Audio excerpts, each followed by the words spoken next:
Well, hello, ladies and gentlemen. It is another exciting episode of the Transformation Hour. I am your host, Jay Jackson, and this is the show designed to help us connect so that individuals, businesses, and communities can develop, transform, and fly to new heights. And it's episode number 2 of our day-night doubleheader. For those of you who are unfamiliar with the term of a day-night doubleheader, this is episode 2 from a baseball perspective. The second game, this is the night game of our day-night doubleheader. Earlier today at 1 p.m., we had Christine St. Bill on. She was talking about purpose, goal setting, and teaching women how to feel good about their lives. And tonight I'm going to go with rock star for this particular guest that we have coming on tonight. I met her a few months ago at her fantastic conference. We're going to talk a little bit about her conference. But this rock star, she's been featured on Southern Living, The Washington Post, Black Enterprise, NPR, the Tom Joyner Morning Show, Mashable, Fox, The Root, and many, many more media outlets. So, ladies and gentlemen, without further ado, welcome to the Transformation Hour, rock star Justice Fergie, Stacey Ferguson. Hello, ma'am, and welcome to the show. Hello. Thanks so much for having me, Jay. I'm so happy to be here. Absolutely. I'm happy to have you here. So, ladies and gentlemen, before we go a little bit further, I want to remind you guys that we're on a mission to transform the lives and businesses of 5 million people by 2023. So, Stacey and I, we need your help. We need you to share the video right now. Just share it with everybody that you possibly can, because we need your help to ensure that we're omnipresent everywhere in order to achieve this mission. So go ahead and do that for me right now. All right, so what we're going to do is we're going to bring Stacey on. And Stacey, if you will, really quick, tell the folks a little bit about you and a little bit of your story so they can really understand who we're listening to tonight. Okay, awesome. So let's see here. My name is Stacey Ferguson. My online name is Justice Fergie. So how the heck did that happen? I'll tell you real quick. I started blogging in 2006 in the dark ages, and I was a practicing attorney back then. And I was blogging and was trying to keep my online profile anonymous from my employer, federal government employee, and so I came up with this alias, Justice Fergie. And so that kind of has stuck all of these years. So that's why you may see Justice Fergie or Stacey from time to time. Hey! And so I, like I said, was an attorney. I practiced law for 10 years. I did privacy, technology, and advertising law. And I really helped kind of craft and educate bloggers on how to navigate the disclosure guidelines. So if bloggers receive payment for something or a product for free and they have to disclose it, I helped to kind of educate the public and draft those amendments. And that was really cool. But at the same time, when I had started blogging with my 2 friends from law school, we saw a void in the market for women of color, for multicultural influencers. And back then, influencer wasn't even a term, right? It was just bloggers. And we wanted to create a safe place where bloggers of color could come together to support one another, to learn from one another, but also to connect with brands for paid opportunities, partnerships, collaborations. So that is when the idea for Blogalicious came to be in 2009, our first conference. And so, Jay, like you said, you came last year to Blogalicious. Last year was our 8th conference in Atlanta. We love Atlanta. We've been there 3 times. Every year it travels. And this year will be our 9th conference. I can't believe it, in Miami. So that's kind of the shortened version of everything. All right. So, but before Blogalicious, I want us to go back a little bit, Stacey. Before Blogalicious, while you were still a lawyer, there was a moment, I guess a decision moment for you, where you had to have some courage. Will you kind of walk us through that decision and that process? Yes. So let me back up even more. So out of law school, I went to a law firm, and I did corporate law for 3 years. Right around that 3rd year, actually, no, probably sooner. I don't know. I was expecting my first child. 3 kids later, you don't remember any dates. Bless Right. her. And so my first child, 2005, she was born in 2004. So 2005, I started feeling like this corporate attorney environment isn't the place for me if I want to make my family a priority, quite frankly. My office was predominantly male, like most law offices are. I was the only Black woman attorney. And so it made for, not the best environment for me. And so I decided I wanted to find an option that was more flexible and allowed me to spend more time with my new family. And so I decided to look for other jobs. First, I went part-time there. At the same time, I was job hunting for the federal government. I'm in DC, so it's, the biggest employer. And the hours there are much more reasonable. And so I came across this opportunity to get a federal government job, went there. Okay. Went there, had my second child. 2 years later, had my third child. So I've got 3 kids. I'm working full-time as an attorney. I've got this blog going on the side. I'm starting to do like some sponsored campaigns with brands. I'm really kind of finding my voice as an influencer online. It's really fun. I get to be creative, which I naturally am anyway. And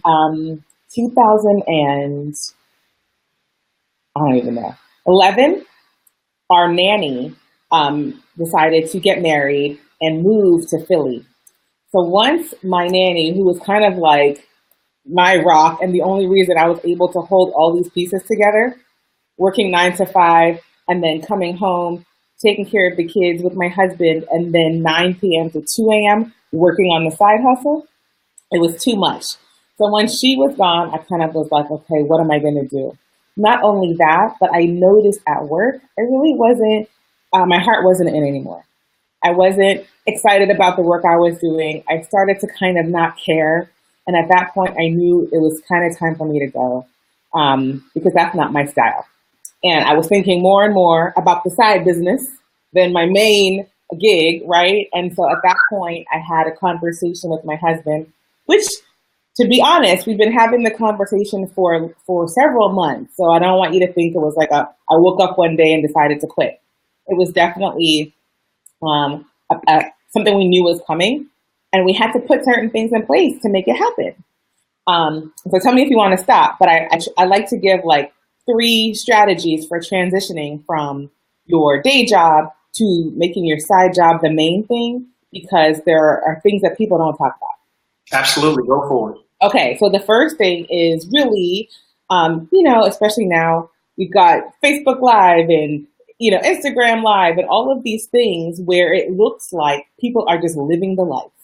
And it looks like, gosh, I want to do that, right? I want to be working from a beach cabana in Mexico, right? Because I see so-and-so doing that online. So clearly I must be able to do it too. Well, I want to tell people to treat your day job as your first investor. Like, that is the money that you are earning. It's stable, it's predictable. You can deposit that paycheck every 2 weeks or whatever it is, right? And a lot of things that people overlook is that your HR department can be a wealth of resources for your side business. So let me tell you what I mean by that. There are so many development programs, employee trainings, leadership programs, like all sorts of things your employer has available for you. Or if you ask, they will cover those expenses because they want to develop you as an employee. So many of those skills, so many of that information can transfer to your side job.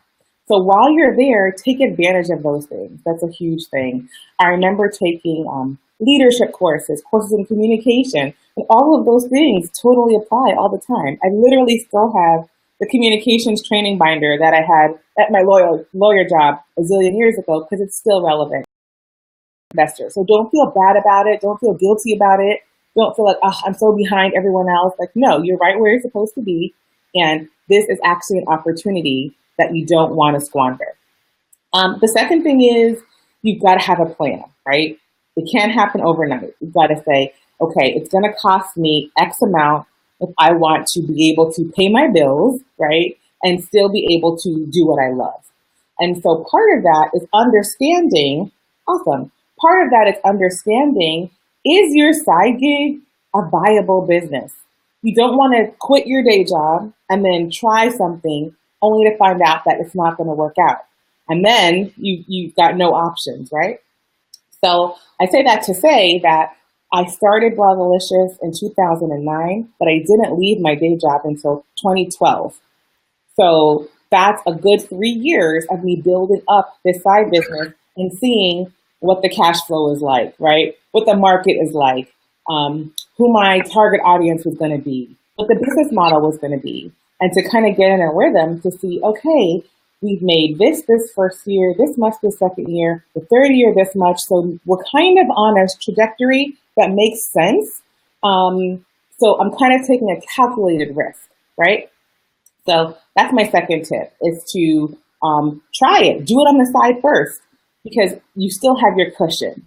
So that's the second thing. So I didn't jump right away. It was definitely several years before I did. And the third thing is, this might be the most important, is to involve the people around you and really develop a support system. So hands down, no way, could not do it, forget it, without my husband. Amazing. Shout out to Joe. And, whatever. He was there supporting me physically, like, right now he's doing track practice pickup so I can do this. But then also emotionally, financially, all of those things. Friends, because friends are going to see less of you. You guys know, as entrepreneurs, right? You're working a lot. You've got to make those decisions. Am I going to go hang out with my friend, or am I going to do this training? So those kinds of things are really important. Having a mentor, maybe having a mastermind group of people that understand what you're going through. So all of those things are really important. Sweet. So it sounded to me like a lot of the decision-making process was based on your values and when what you and your family found to be your priorities as far as your family structure. What are some, and I don't want you to give me, the key details, but what are some of the things that you guys factored in outside of, making sure you got your bills and everything like that paid before you transition? Yeah, great question. I really, and this sounds really like hokey, but it's true. I really do everything values-based. I'm really big believer in moral compass and doing things from your heart, and everything else will kind of fall into place. So, great question. One of the things was, we definitely knew we wanted one of us, or both of us, to be around more for our children. We've got actually the best advice I ever heard actually was an attorney where I used to work, and she said, when I first had my children were young, they were infants, right? Because they're only like 20 months apart. And I said, oh my gosh, I'm the worst mom. I should be home right now. Like, they're learning to walk, they're learning to talk. And she was like, no, ma'am. She was like, right now they're good. All they need is somebody to make sure they eat and change their diaper. Like, they're going to need you later when they're dealing with peer pressure and homework and, whatever, puberty, like all of those things. And that was the best advice. So it kind of allowed me to feel comfortable in those early years that I was putting in the work and kind of putting away savings so that we could make that decision based on our family values of wanting to be around our kids when they were in those really important developmental years. So that was a huge thing. Luckily, I work pretty much from home. I have an office, but I never go. And my husband works from home 3 days a week. So someone's pretty much always here. So by now, it's allowed us to volunteer at school, to chaperone field trips, to be the house where if kids want to have a play date, they come here because we're home, it makes a difference. And my kids are spoiled, I don't even know. So that was one important value. Let's see, another values-based decision is really, and this is like, I'm really pushing this, and I'm pushing this on my husband, because he's very traditional in that, you work, you pay bills, and forget doing what you love. You just do what you got to do, right? And I'm like, no, follow your passion, be creative, have multiple things. And so my thing is, I believe everyone is put on this earth, and you exemplify that, Jay, for a purpose, right? Everyone has a unique gift that it's your job to share that with the world. And if you don't, you're not living and you're not walking in that purpose. And so one of my values is that I needed to do that. I needed to find my purpose, figure out why I'm here. How can I impact the most lives in the most, impressive way? So I would say like family and sharing your gifts are two values that I really hold dear. All right, and speaking of which, is a perfect opportunity for me to remind you guys to share this broadcast. We are on a mission to transform the lives and businesses of 5 million people by 2023, and we need your help. So hit the share button, make sure everybody's aware of this show. The phenomenal guests we have. Stacey's dropping all types of nuggets and wisdom on you guys. But I just wanted to say, I love that you share your mission every time you do a video or a talk or something. People don't do that enough. I don't do that enough. So you're inspiring me to do that. So thank you. Cool, no problem, my pleasure. So here's the thing, guys. So we've talked about where she kind of started, how the journey, the process that her and her husband and her family went through, the kids, the history as an attorney, not being super happy in that role. And so we're going to fast forward a little bit to where I first met Stacey. And I tell you guys, when I first heard about this conference from a mutual friend of ours, so shout out to Ella Rucker for making all of this happen. A mutual friend of ours recommended that I be at this conference because I was getting ready to start an online digital blog magazine. And she said, look, if that's what you're going to do, you need to be in that particular conference because they're going to teach you how to truly monetize it, how to make money off of, this product and service that you're providing to the marketplace. And I'll tell you guys, I have some pretty high standards. I'll say pretty high standards. And it's because of my experience in the military. The bar was set pretty high in terms of operations and the flow of events and just the expectation that we put behind, the way we executed events.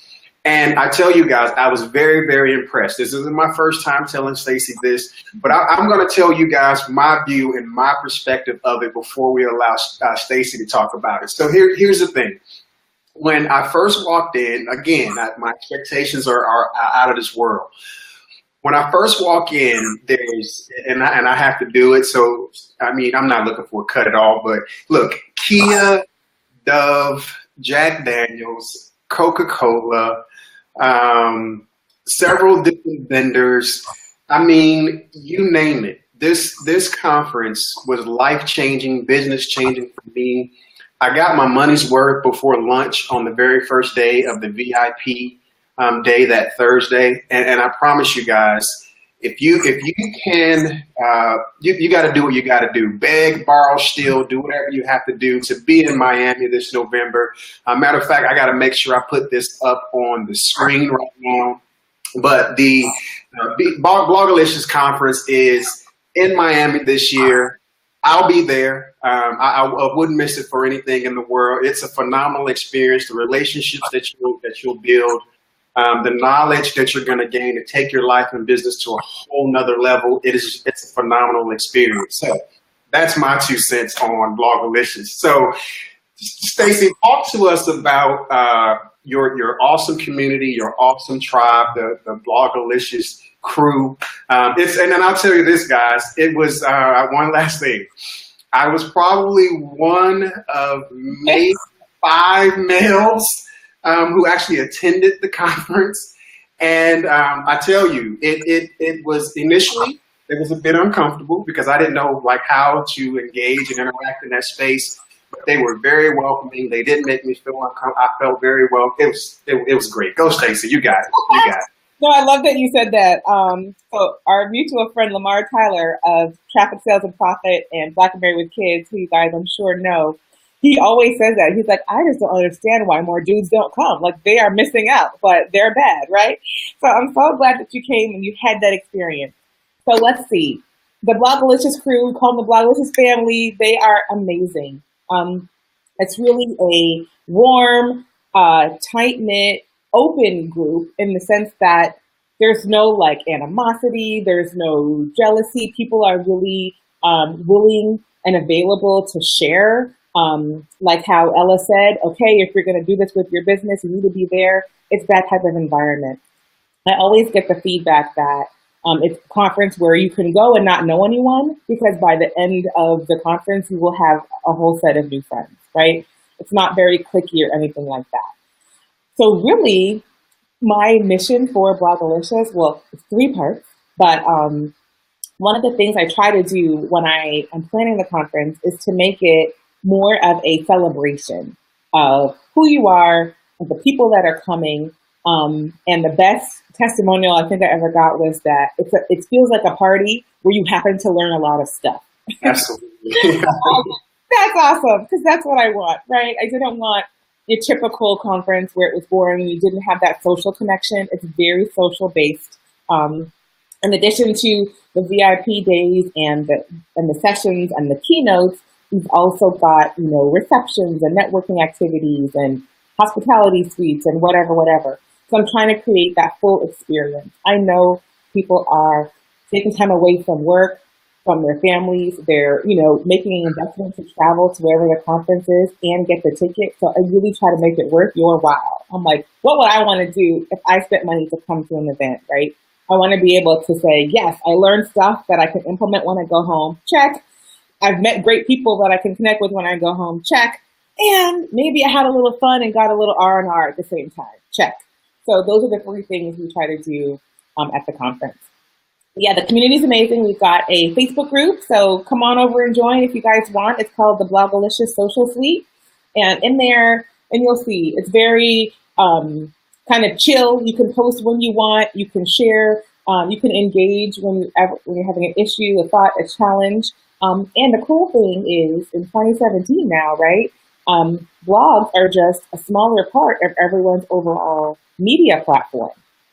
So now, where it used to be, it was like 98% bloggers in the community. Now we've got creative entrepreneurs. We've got affiliate marketers. We've got people who do DIY, people who sell products, people who are coaches, consultants. So all kinds of people who are there united in the purpose of uplifting one another and celebrating diversity in this media space. So one of the things you brought up is blogging, and Lamar Tyler and Gina, they had a really nice conversation about the future of blogging, whether or not blogging is dead. And so I want to get your perspective on blogging. Yes, Lamar and I fight about this all the time. So he's right? So Lamar Tyler, for those of you who don't know, he said famously, blogging is dead, right? Earlier this year. He's been saying it, but yes, publicly earlier this year. And my perspective is that blogging, the way that we used to know it, is dead. However, it's been reincarnated.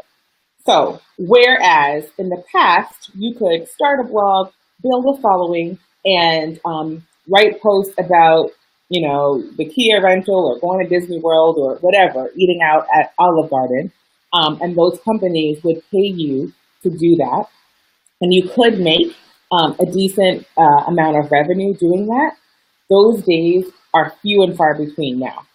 So it used to be you could have ads on your site, right? Everyone was in an ad network, and you would generate revenue based on how much traffic was coming to your site and people clicking on those ads. You guys know, nobody clicks on ads anymore. Maybe only Facebook ads, right? But anywhere else on the internet, you're not interested. You just kind of click them out and, right, they don't even phase you. The other thing that was very popular was doing like brand ambassadorships.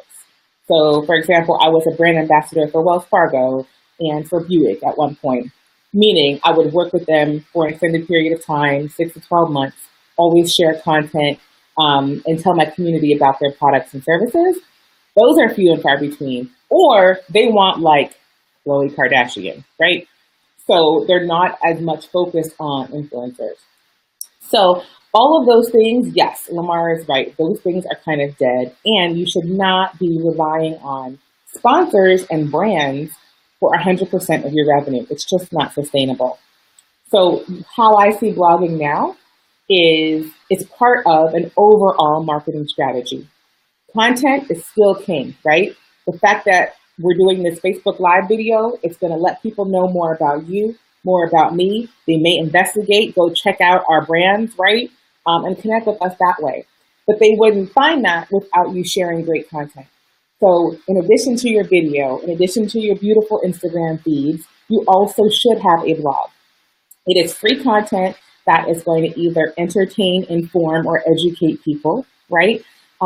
They love that. They may not be commenting like they used to, but they are reading, they are sharing it, and you can use that blog to do a couple of things. One, it's a great place to have long-form content, because on Facebook and Twitter, you can only post so much, right? But if you have something meaningful to say, not more than 300 words, you can put it on your blog. And what that does is it positions you as an expert on that particular topic. So if I want to know about transforming lives, I know I can come to your blog and I'm reading about that and I come to see you as an expert on that, right? It allows for media to find you and to dig deeper, right? They may find you on Twitter, they may find you on Instagram, but they won't really have a sense of who you are, what you stand for, what your message is, until they see what you have to say on your blog.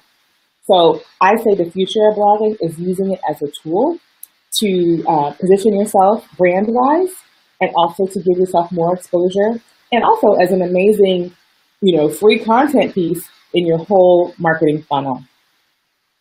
Sweet. All right. And so one of the things you also talked about before we went into the blogging aspect of it is you talked about diversity in the media space. What are some of the things that you noticed, some of the trends in terms of diversity in the media space, and where do you think we're headed, and what can we do to impact diversity in the media space? Fantastic question. What we can do is keep doing what we're doing. Look, it's working. I can't tell you the big difference between looking online now and looking online in 2006. It's insane. I can read blogs like Gravity or, Black and Married with Kids or The Curvy Fashionista. And these are all not even blogs, really. They're magazine sites run by influencers of color. That is amazing because the fact that we're able to do that means that we have a voice in the larger media landscape.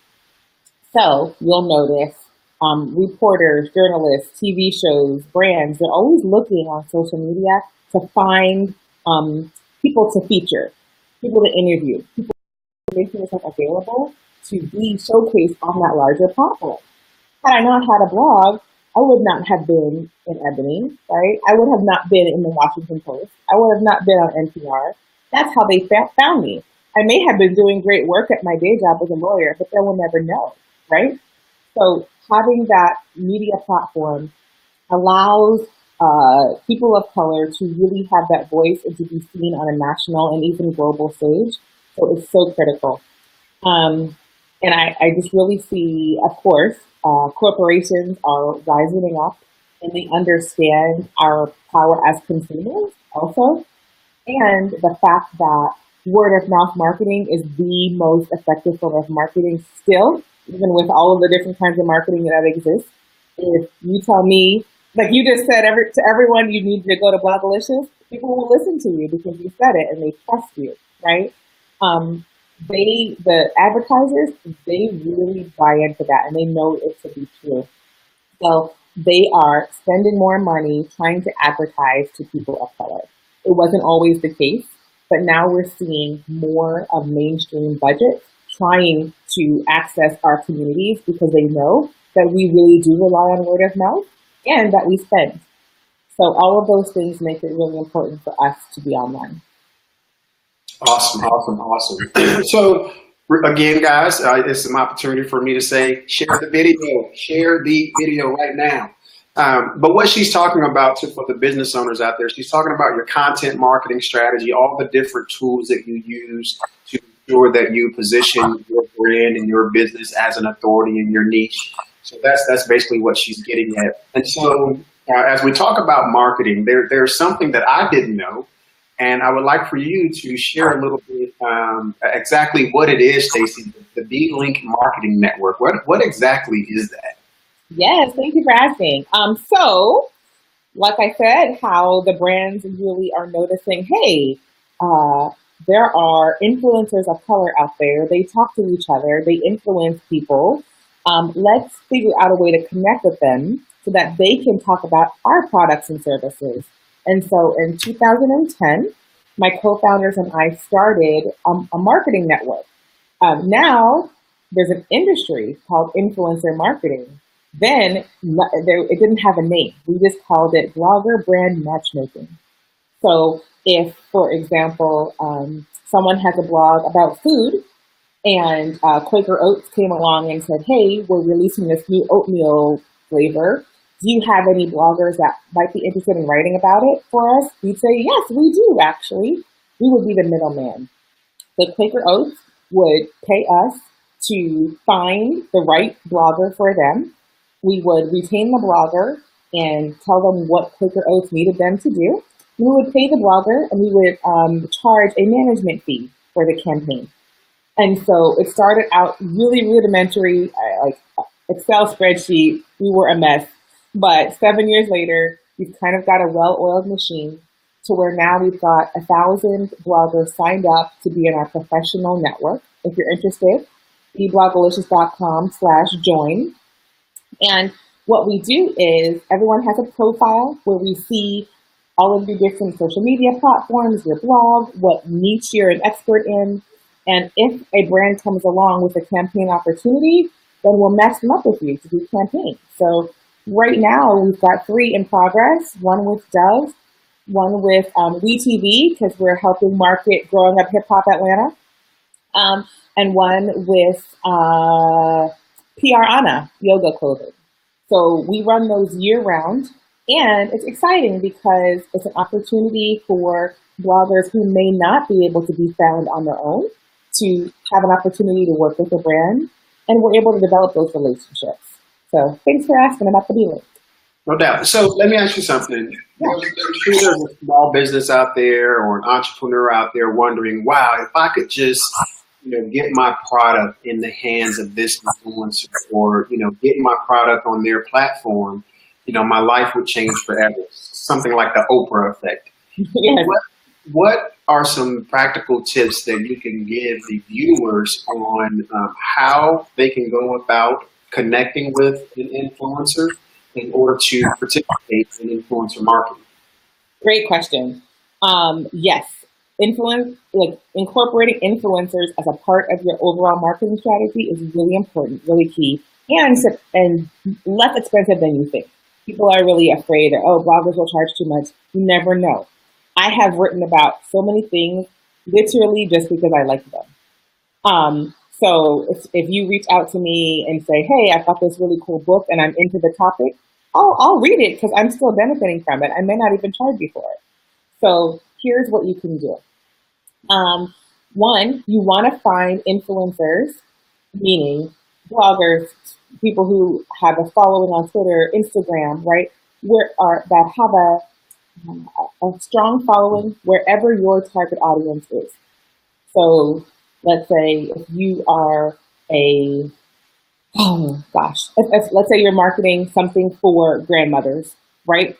You probably won't want to find an influencer on Instagram because that's not typically where the grandmothers are hanging out, but they are on Facebook.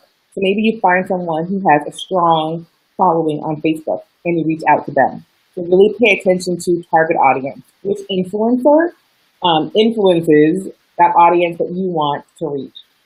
The second thing is you want to treat the blogger or the influencer just like you would any other marketing professional. So really, you want to approach them and say, hey, I have this product, I have this service. I'm hoping you might be interested in it. I would love to send you a copy, send you an item, whatever you can do, right? To see if you're interested in it. And if you are, I would love for you to write a review or, tell me your thoughts. Decide up front what your ask is. It's perfectly reasonable to ask them to share a tweet, share a Facebook post, take a picture and post it on Instagram. Typically, it's no skin off their teeth if it's a really good fit for them. If you are really asking them to write an entire blog post, that is where compensation is going to come into play, right? because you're taking up real estate on their blog, right? What if someone came and like set up a tent on your lawn, right? That's your space. Someone's got to rent that space from you. And so you want to make sure you're aware of that. And be aware that these people have spent months, maybe years, growing their followings. And that's taken a lot of blood, sweat, and tears on their part. So you don't want to just come in and say, hey, you should be able to share my stuff for free, because the fact that they have influence is value. And so you want to make sure you're compensating for that.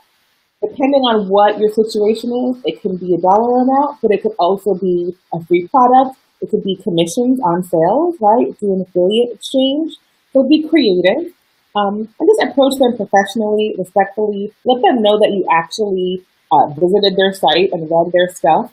Like, it's an inside joke in the blogger community that we get the emails that say, "Dear blogger," right? And we know you didn't read my thing. Or one of my favorite ones was, "Dear Stacy, we are marketing, no lie, the world's tiniest bikini, and we think this would be a great fit for you and your readers." Really? Mama 3? Not doing it. Like, so you want to, do your research and and make sure you're pitching appropriately with the right information and the right ask. Nice. So I appreciate you for sharing that.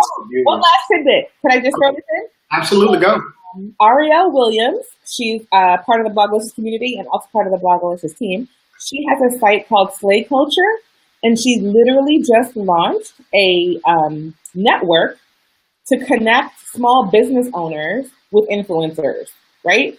So, for example, whereas I'm working with the Kia and the Cokes and the Doves, right? Arielle is working with small business owners who may have a t-shirt line or a bakery or whatever. So connect with her. She's Slay Culture. If you are a small business that has a product or service that you want to get in the hands of influencers. She just launched it maybe a month ago. Nice. Awesome. So I'm sure there's a segment of the audience who are saying, okay, that's phenomenal. That's all well and good. My products and my services, I can get it in the hands of an influencer who can market it for me. But I need to know, how can I become an influencer? So do you mind sharing some of the strategies that you use yourself and help the viewers understand how they themselves can become that influencer? I was just going to say, just do what Jay does. I'm working on it. You're doing it. You're already doing it. So, okay. So what you want to do is really, at the end of the day, you are creating a community. And what does that mean, right? It means that you have a mission, which you so clearly articulated earlier. What do you stand for? What is your thing, right? And then you're creating a tribe or a community around that. So anyone who's invested in the same mission that you're interested in, those are your people. So how do you reach them? You've got to create a place for that, whether it's online or offline. Don't discount offline influence either, right? Which is still why I have an in-person event, because there's still value to it. You could be an influencer in your local community. Maybe you are on the board of the PTA. Maybe you are on the board of your church. Whatever that may be, that means that there's a certain circle of people that you directly influence. So that same concept translates online. It can look like a blog that a lot of community reads. Your community reads. It can be a Facebook community, right, where people are sharing and joining, and you all are rallying around this common interest, common purpose. It could be an Instagram pod. It could be a Pinterest community. It could be a chat room. So lately, if anybody is using Slack, the communication tool, now there are Slack communities that are all talking about a specific topic. So it really doesn't matter where you do it. The goal is to have a circle of people that you influence. And here's the other important thing. There's no magic number that if I get to this many followers, I'm automatically an influencer. Once you have someone who will take action, if you ask them to, you are an influencer. And like, little secret here, I could tell people, hey, I really love this iPhone 7. You've got to go and buy it. 5 people might buy it just because Stacey said it, right? If, I don't know, not to pick on the Kardashians, they're my favorite, but if Kim Kardashian says, she tweets, buy the iPhone, right? Even though she has over 1 million followers, only a small percentage are actually paying attention to what she's saying and taking what she's saying as a call to action. A lot of them are just there following her to see what she's wearing or whatever, but they are not actually engaging with her or actually taking action because she said so. So you could have a tiny community, but if that community takes action, you are an influencer that really could be more valuable than someone with a zillion followers whose community really doesn't listen to them. So keep that in mind. Awesome. So I just had one of the viewers, I think it's Kelta, and if I say your name wrong, I apologize, but she says that she's on her way to starting a home care business in New York City, so she really appreciates this information. It's great. And we appreciate you, Kelta, for tuning in with us tonight. We hope you're getting the information that you need so that you can take your business to the next level and come back and tell us, in the future, the progress that you're making. We'd love to hear what you got going on. I just read, what's her name, Kelta? Yeah, I might be saying it wrong. I just read, I'm obsessed with Fast Company magazine. So I just read in my Fast Company, and there's a woman profiled in this month's issue of the 100 most creative people that she's revolutionizing the home care industry. So check that out if you got a chance. I just read it this morning. Gotcha. That's awesome. I hope you caught that, Kelta. All right. So the one thing that we as entrepreneurs, it's why we do it. And that is owning our own time. For new entrepreneurs, new small business owners who are thriving to get to that place. I'll be honest with you guys, I'm not even there yet. Not yet, but I am putting a team around me right now, and we're working on some things to get me there. So near future, I'll be there. But what are some things that you can say from your experience that can kind of help the viewer start to frame their mind around what they can start to do now to start to own their own time? Ooh, great question. So one of my biggest tips is to come up with your own set of filter questions. And these filter questions should align with your mission. It should align with what your business purpose is. But what they are going to be in place for is to make sure that anything you're saying yes to, it's getting you one step further along the path to being where you want to be and owning your own time. We all get caught up in being busy. Sounds cool, right? Everyone's busy. And also, we're also afraid to say yes. I'm totally guilty. I say yes to a lot of things. But both of those things, just being busy for the sake of being busy and saying yes even though you know you shouldn't, those are recipes for you not owning your own time. You're literally relinquishing control, right? And so in order to retain and start building some boundaries for yourself is to come up with filter questions. So anytime I get an opportunity, and they change from time to time, and they should change, right, as you evolve, but typically I'll ask myself, will this be helpful for my brand, right? Is this a relationship that I want to nurture? Or am I going to make money from it, right? And so those 3 questions help me decide whether I'm saying yes or no. Because in the past, working as a lawyer where you have to bill hours in 10, 15 increments and report it to someone for someone to say this was not enough this week, you need to do more, right? I feel like I still have PTSD from that. And the way that, right, for me to get away from that. And also, you asked me the other time, what was like the tipping point? When I had to, this is TMI for you, Jay, I'm sorry. When I locked my breast pump in the cabinet in my office at work, and I had to pump, I had to go home for the key or my spare pump, but I'm at the government. So I've got to print out form 5578 and take it to my manager and be like, could you sign my form so I can go home? Like, no, I'm a grown woman. You know what I'm saying? Insane. I am never going to do this again. And so knowing that, understanding and really knowing that feeling of what it's like to not own my own time, I try to be really aware of it now. And filter questions is one way that helps me figure out, am I doing this for someone? So my next to last question, you're one of them, and I consider you to be one of them, and that is superstar female entrepreneurs.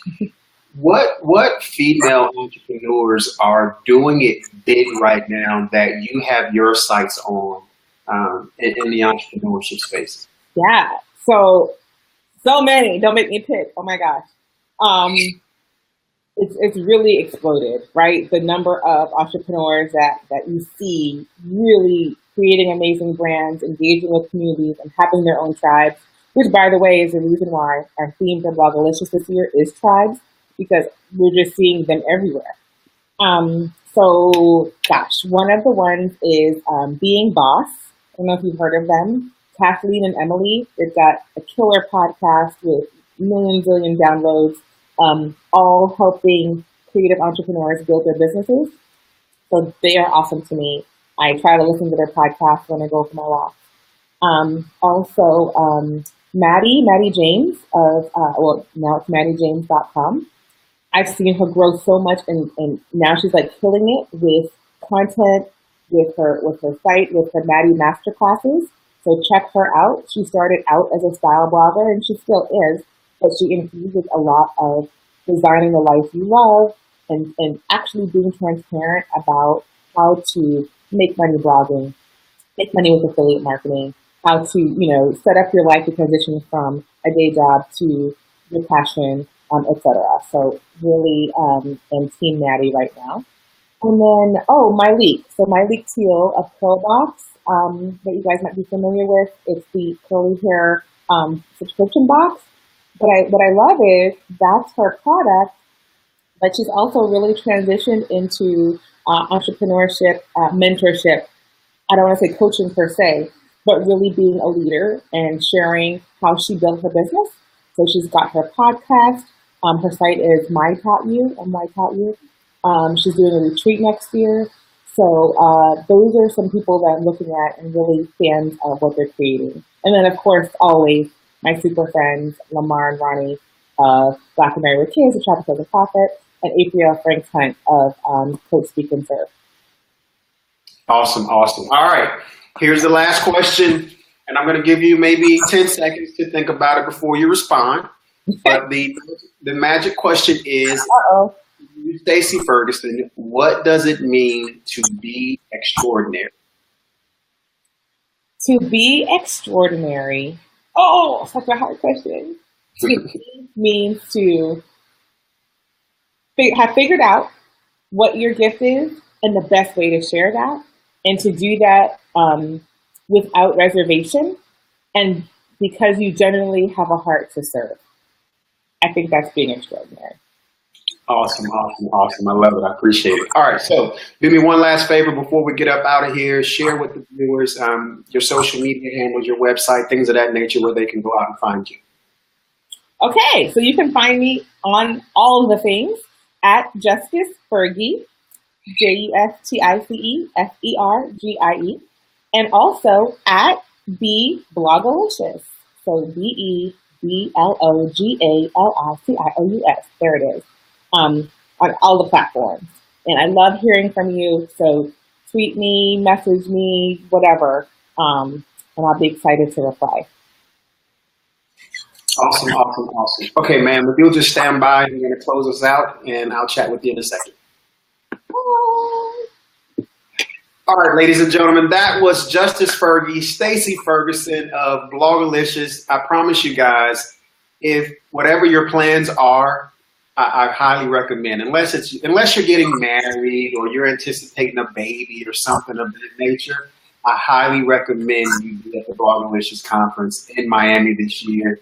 I promise you guys, by attending that conference, I was able to meet one of the couple that Stacey has referred to, Ronnie and Lamar Tyler, who are, they're doing it.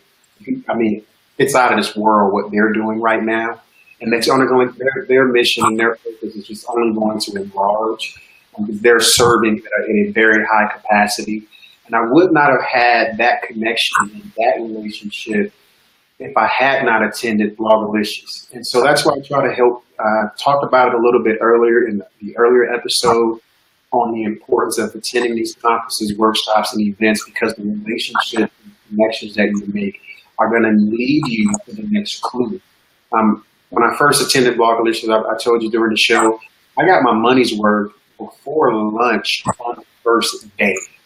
That is just how powerful and how many nuggets of wisdom that I received at this event. So scratch your plans, be in the building, let me know that you're coming, let Stacy know that you're coming. We'll be there, we'll be looking out for you, we'll welcome you in, we'll ensure you have a phenomenal time. I hope you guys enjoyed this episode. Again, hit the share button. We're on a mission to transform the lives and business of 5 million people by 2023, and we need you. We need your help. That's the only way we can get this done, is if we have you to support us to get there. Also, let me know who you want to hear. Let me know what subjects you want to receive information on, receive content on. I'll do everything I can to go out and either get them on my own, or I'll tap into the people that I know and the relationships that I have to try to get that person on board for us. I appreciate you guys for joining us tonight. I appreciate you. I'm grateful for you. You guys have a great night, and I'll see you in 2 weeks. We don't have a show. I got a webinar next week, so we won't have a show next week. I'll be preparing for that and a couple of other projects I'm working on. So we'll see you guys in 2 weeks. Have a good night. Peace.